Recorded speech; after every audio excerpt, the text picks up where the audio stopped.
Hey Pussinet, new little video. This one is kind of a special request. As you're gonna see on my channel, I'm gonna make some videos for some coworkers that some people I work with, and we're going to talk about respiratory problems. And somebody asked me questions about it, so I thought, hey, might as well just put it all together. So at the bottom you'll see a link, and this is the algorithm that I work with. Obviously, it doesn't have all the respiratory disease that you can see on this well, and it's not the purpose of this. It's an aid. So obviously knowledge, like if you have a pulmonary, I mean, some people will study just on that respiratory disease, and that's their specialty. So that's how big the condition is. But hopefully this will help you a little bit with what you can do in the self-reliance medicine situation. The other thing to bring up is any videos that we're going to do, it's kind of a series that I'm going to start doing with those algorithms and stuff, and please let me know if you like it or don't like it. And your skills of asking questions will all be better than anything that you'll have. Let me repeat this. So your skills of asking questions will always be better than anything else you'll have. We don't auscultate people to tell us what they have wrong. We confirm what we already know. Blood test is the same thing. You don't get what the person is wrong with. You're suspecting something in your head. Then we send a blood test to confirm if we're right or wrong. Sometimes we're wrong, and then we'll go something else. But the story, this is what we want. We want the story, and this is how you ask the proper questions. That's why the approach of this is yes, no, kind of quick questions and everything. So how do we ask the questions? The first thing to understand, and the approach that we took, is that there's different ways of approaching disease. You can go with signs and symptoms. So each disease have their signs. So signs means something you can see, and symptoms is something that the person feels. But there's another approach too that medicine now are doing more and more frequent, which I like as well, is an approach of a complaint. Meaning that the person will come and say, I have chest pain, I have shortness of breath, I have dizziness. And this is better because I find this is what the person will come. They won't come and say, I have this and this and this and this, and I'm coughing this and no. They'll say, I feel short of breath, and they come to the emergency because they feel short of breath. So it's better to have this approach. So that's why we'll do kind of big chunks of stuff. The problem with this is that it's impossible to encompass all the disease possible and imaginable and everything, and also the limitation of what we don't have. So if I don't have a chest x-ray, how can I really know what's going on and stuff like this? So we'll have to rely a lot on our question, and that's why that algorithm would hopefully help you.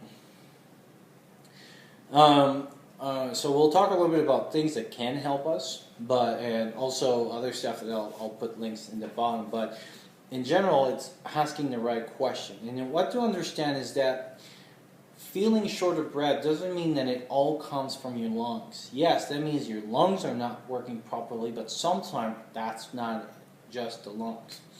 So sometimes, for example, if my heart is not pumping properly, which we call heart failure, the fluid from my heart will back up to my lungs, fill them out with water, and that water will congest my lungs, and my lungs then will feel shortness of breath. But it's kind of a symptoms of heart failure. So my problem is not so much my lungs. Yes, my lungs is an issue now, but unless I solve the problem of the heart, my lungs will never be better. Even if I solve the issue with my lungs, I still have to work with the heart.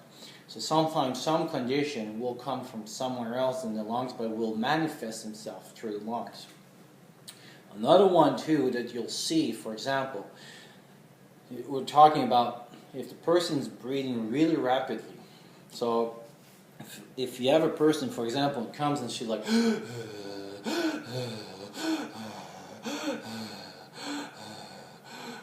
but not using really their muscles, and when they talk to you, they don't seem to be so short of breath, like they can speak like full sentence and everything. Sometimes some metabolic acidosis, that means like some abnormality in your blood will express themselves through breathing rapidly. And one that is very common is a diabetic ketone acidosis. It's when, so basically, or the hyperosmolar non-ketone acidosis, meaning that basically you have a problem with your diabetes. Your diabetes is out of whack, and it can increase that. There's other stuff that can cause, but diabetes is one of them. So that's why in that algorithm you'll see take a chem strip, which is the C/S, and then the other one is the take the pH, and we'll talk about in another video how we can do that. But this is the reason I put it there, because you need to think about maybe there's something else going on with this person that it's not their lungs. That was just like a side note, and now we'll talk a little bit more about respiratory problems. So the problem that we can have with the lungs are multifaceted kind of stuff, and one of the issues that we can have is multi-issue. We can have infection in there, we can have little blockage, pulmonary embolism, we can have different things. And also, sometimes it happens at the lungs, but sometimes it happens higher up as well. So as you see, there's another question also in the algorithm that it says stridor. Stridor is basically if you would take a balloon, inflate the balloon, and then when you just breathe it, it's this is a little bit the stridor. Basically what happens is that the airway kind of goes very narrowing. It can happen in different reasons, but a lot of them, and as you could see what it is sometimes it can be anaphylactic, especially if my throat is kind of closing on me. The other one as well is I could have something blocking there. So for example, if you have someone that was eating a hot dog or something, you could have like something there, and basically the air is very decreased, and so it'll make that sound.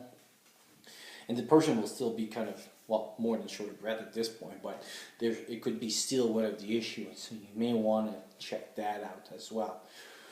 So this is more an airway issue than a breathing issue, but still need to be in the back of your head. Problem of the lungs, you can have, for example, the pneumonia, which is more an infection of the lung. Asthma is a big one that you may have as well, and the person will come with shortness of breath with other signs as well, and things like that. So that's why that algorithm is there, and if you have any questions, just send it and everything, because we won't go through the whole disease and everything, so some of them you need to read a little bit more about it, but I think the approach of it remains the same. Because you have to understand that how we breathe is basically, and there's one of them, use accessory muscle. We'll talk a little bit about this one now. So how we breathe is that we have our diaphragm, so it's a muscle right under there, and basically that muscle goes down, and what it does is that it increases the surface of my lungs. By increasing the surface of my lung, it decreases the pressure that it has inside it. And so now the air outside, the pressure outside of the atmospheric pressure is bigger than the one I have in my lung, and basically the air will go in.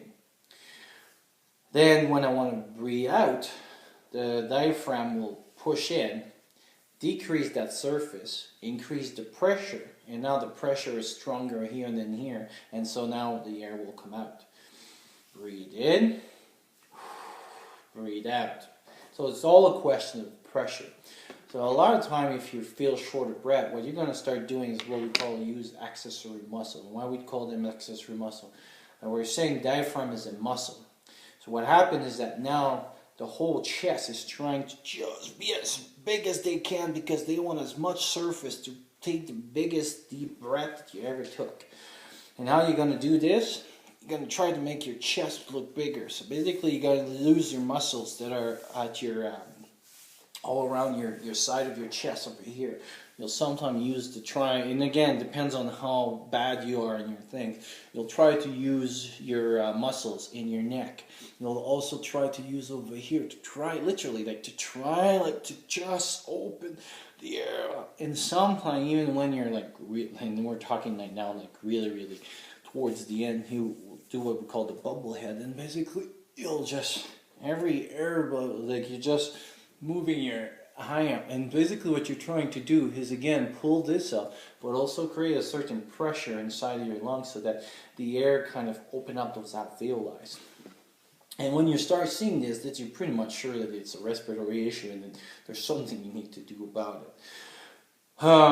So those are the questions and everything, and the cough is really important. So whatever they cough out, try to get a sample. So make them spit in a glass or something, or in a bag or a Ziploc or something, and just look at it, because the color of it, and again, the algorithm, will refer you to the algorithm. It tells you a little bit what it is and everything. So now we have someone, it comes, it's sort of breath, you pass your algorithm, and now it's like, what do I do? So if you have pneumonia, most likely it is, well, if you have an infection, so now we need some antibiotics. Then we're going to talk a little bit about medication. So what can we do? Do you have them and everything? So now you need to assess if you need to use your antibiotics or not, and how you're going to use them and everything. Another thing too that you're going to need on your treatment is oxygen. So now, how do we produce oxygen?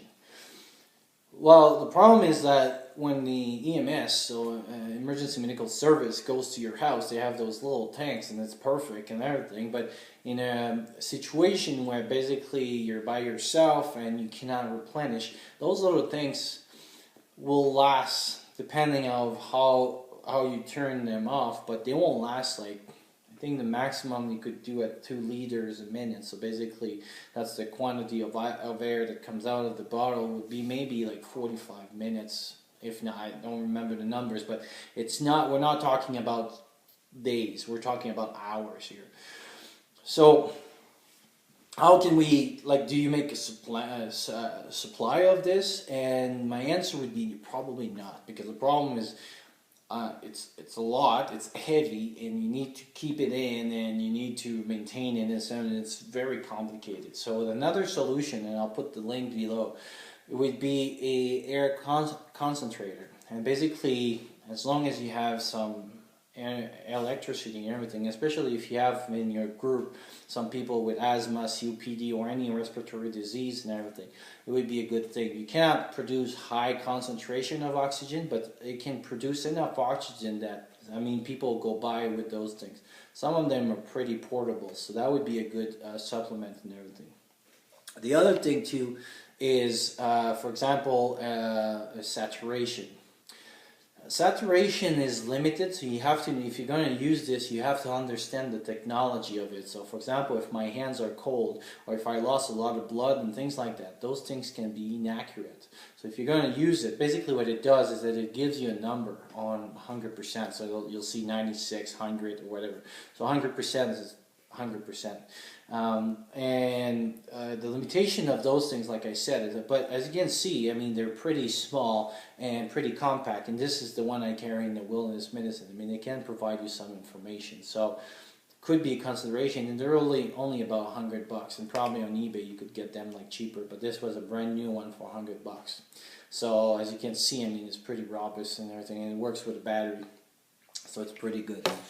Another consideration, and especially, and even if you don't have asthmatic and things like that, to consider it, and I always have in my in that emergency kit for my wilderness, so I carry like in this, and as you can see, it's pretty easy to carry, is aero chamber. So those aero chamber, basically what happens is that you plug, so it's a kind of a, let's open it up. So basically what it is, it's little thing, and you can improvise those ones, but those ones are made especially for stuff. So basically, you see you have a big opening here, and you stuck one of those puffers inside there, and basically then you just breathe the puffer, and it helps you. So even if you're breathing really quickly, the medication be absorbed very better into your lungs. Because a lot of time people will basically do this, but the speed that it goes out, that medication, it can just go at the end of your throat and basically stuck there and not be very useful, because it has to be breathed in as a breath of air. Another thing too that you need to consider is, for example, anaphylaxis can be a cause of shortness of breath, but then it's like, EpiPens and things like that. So you may want to consider those. And in the trauma section, when you have the question, the pneumothorax and everything, we'll kind of do a little series on that particular, on should we do chest tubes and things like that. So Anyway, so hopefully that was helpful. If you have any more questions, don't hesitate to talk to me. Talk to you soon.